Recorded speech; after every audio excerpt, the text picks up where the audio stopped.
Ako po ay nagpapakupkop sa Panginoong Allah laban sa sinumpang syaitan. Sa ngalan ng Allah, ang mapagpala at ang mahabagin. Sa ala lamang ang pagpupuri, ang Panginoon ng mga daigdig. Dasal ko po ang kapayapaan at pagpapala sa lahat ng propeta ng Allah. Assalamualaikum warahmatullahi wabarakatuh. Sumayin niyo po ang kapayapaan, ang pagpapala at ang awa ng Allah. Mga mahal kong kabayani, mabuhay! Sa atin pong pinagdadaan ng pagsubok sa kahirapan ng buhay, hagupit ng kalikasan, walang katapusang korupsyon sa gobyerno, kaguluhan sa buong daigdig, ang lahat ng mga Pilipino ngayon ay bayani ng maituturing. Sa kanyang pagtitiis at pagbabayad ng buwis na ipinataw sa kanya mula sa gasolina at mga pagkain. Ang bawat sentimo ng aming sweldo ay nararapat na pantayan ng kasipagan at kahalagahan ng mga panukalang iminungkahi at naisaibatas. Bilang inyong inhalal na nag-iisang Muslim na senador, ang inyong ibinigay sa aking mandato ay siguraduhin na maipagtanggol at maipaglaban ang mga karapatan ng mga Muslim sa mataas na kapulungan ng Senado, bilang sila po ang may pinakamalaking numero ng mga minorya sa ating bansa na binubuo po ng mga tribo. Una, Tausug. Pangalawa, Maranao. Pangatlo, Maguindanao. Pang-apat, Samal-Bangingi. Pang-lima, Samal-Badjao. Pang-anim, Jama-Mapun. Pang-pito, Yakan. Pang-walo, Iranon. Pang-siyam, Kalagan. Pang-sampu, Sangil. Pang-labing-isa, Mulbog. Pang-labing-dalawa, Palawani. Pang-labing-tatlo, Kulubugan. Pang-labing-apat, Balik Islam. Ang kilalanin ng ating gobyerno sa pamamagitan ng pagsasabatas ng mga ito ay daan para magkaroon ng paggalang sa pagitan ng mga Muslim at hindi Muslim. At mapalawak ang kaalaman ng bawat isa. At maipadama sa mga Muslim na sila ay kabilang, kasama at mahalaga sa paningin ng gobyerno na magiging tanging daan upang magkaisa ang mga Pilipino tungo sa inaasam na kapayapaan at kaunlaran. Ang mga naisabatas natin sa taon na ito ng 2025, 2025. Una po, ang RA 12160 o ang Philippine Islamic Burial Act ay isang batas na naglalayong lutasin ang mga hindi pagkakaunawaan at suliraning madalas lumitaw sa pagitan ng mga Muslim, ospital at mga punerarya. Dahil po sa kakulangan ng kaalaman ng ilang ospital at punerarya tungkol sa mga ritual at paniniwala ng mga Muslim. Kadalasan ay hindi na ibibigay ang nararapat na paggalang at wastong pagtrato sa bangkay ng isang Muslim.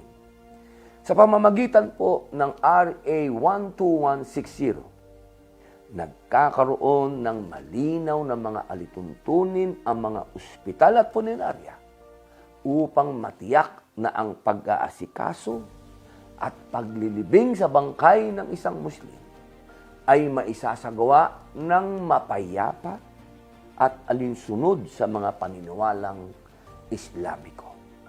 Naiiwasan ang hindi pagkakaintindihan at kung minsan po ay nagiging marahas. Pangalawa, ang National Day of Awareness on Hijab and Other Traditional Attire o RA 12224. Ang batas na ito ang nagbibigay edukasyon sa pamamagitan ng paglalaan ng araw para magbigay galang at pagpupugay sa mga Muslim na babae na nagsusuot po ng hijab at sa mga kasuotan ng ating mga katutubo.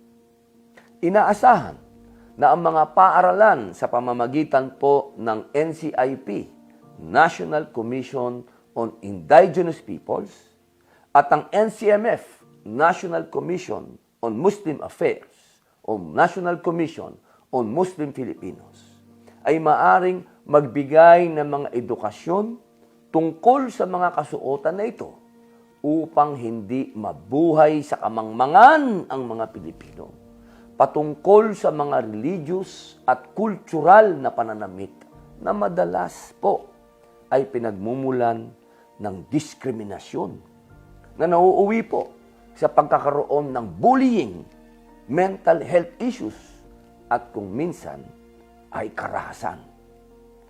Pangatlo ay ang Sheikh Makdum Day o ang RA 12228.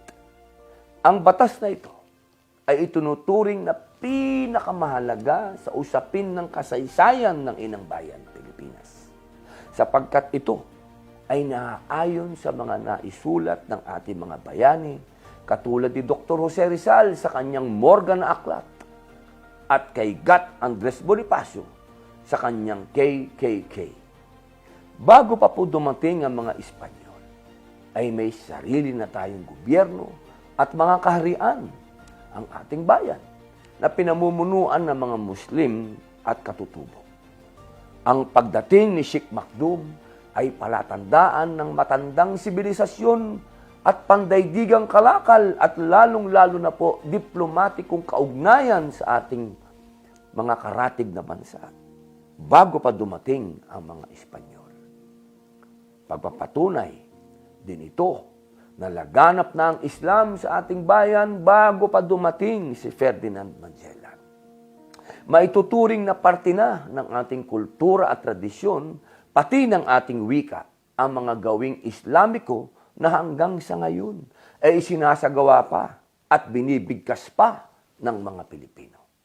Kaya't inaasahan ang National Commission on Muslim Filipinos at ang National Commission on Cultural and Arts na palakasin ng batas na ito upang mabatid ng bawat Pilipino ang kayamanan ng kanilang kasaysayan.